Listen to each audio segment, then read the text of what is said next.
নূহ আলাইহিস সালামের রেকর্ড আমাদের জানা আছে, তার দাওয়াতের পেরেশানি আমরা জানি। সূরা কাহফের আয়াতটা আমরা জানি, ফালাআল্লাকা বাখিউন নাফসাকা আলা আসারিহিম। আমরা তাদের উত্তরসূরি। আমরা কি ওই পর্যায়ে যেতে পেরেছি যে পর্যায়ে গেলে মানুষ পাগল পড়া হয়ে যায়? আমারই বন্ধু, আমারই সহকর্মী কই, ভাই আজকে তো নামাজ হলো না। একসাথে জামাতে নামাজ পড়লাম, নামাজ হলো না কেন? নামাজের ভিতরে খালি চিন্তা আসতেছে পরশুর প্রোগ্রামটা বাস্তবায়ন কেমনে হবে।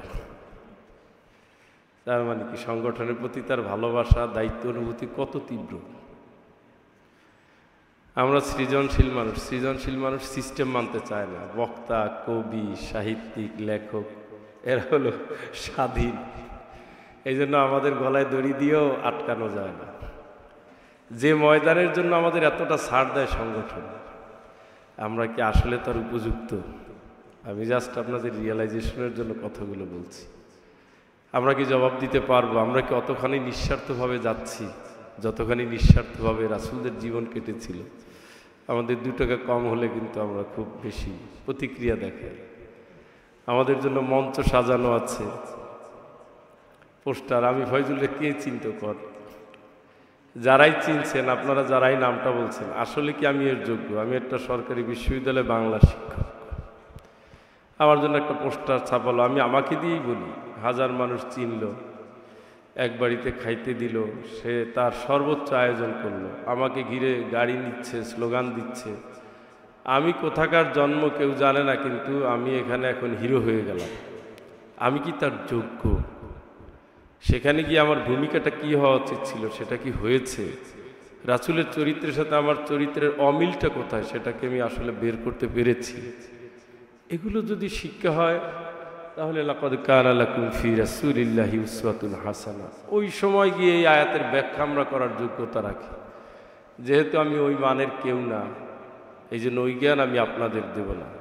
তবে আমি এতটুকু বলবো, আমরা যে নায়েবে নবীর দায়িত্ব নিয়ে সমাজের ফেরিওয়ালা হয়েছি, আমাদের ভুল পদক্ষেপ, আমাদের আত্মকেন্দ্রিক ভাবনা, আমাদের ঘরমুখী চিন্তা, আমাদের লোভ লালসার নতুন জগতের হাতছানি, আমাদের জবাবদিহির বাইরে একটা জীবন কল্পনা করা, এটা আত্মঘাতী।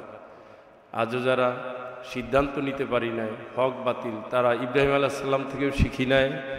আজকে যারা কর্তব্য কি উচিত, তারা রাসূলুল্লাহ সাল্লাল্লাহু আলাইহি ওয়াসাল্লাম থেকে শিখি নাই।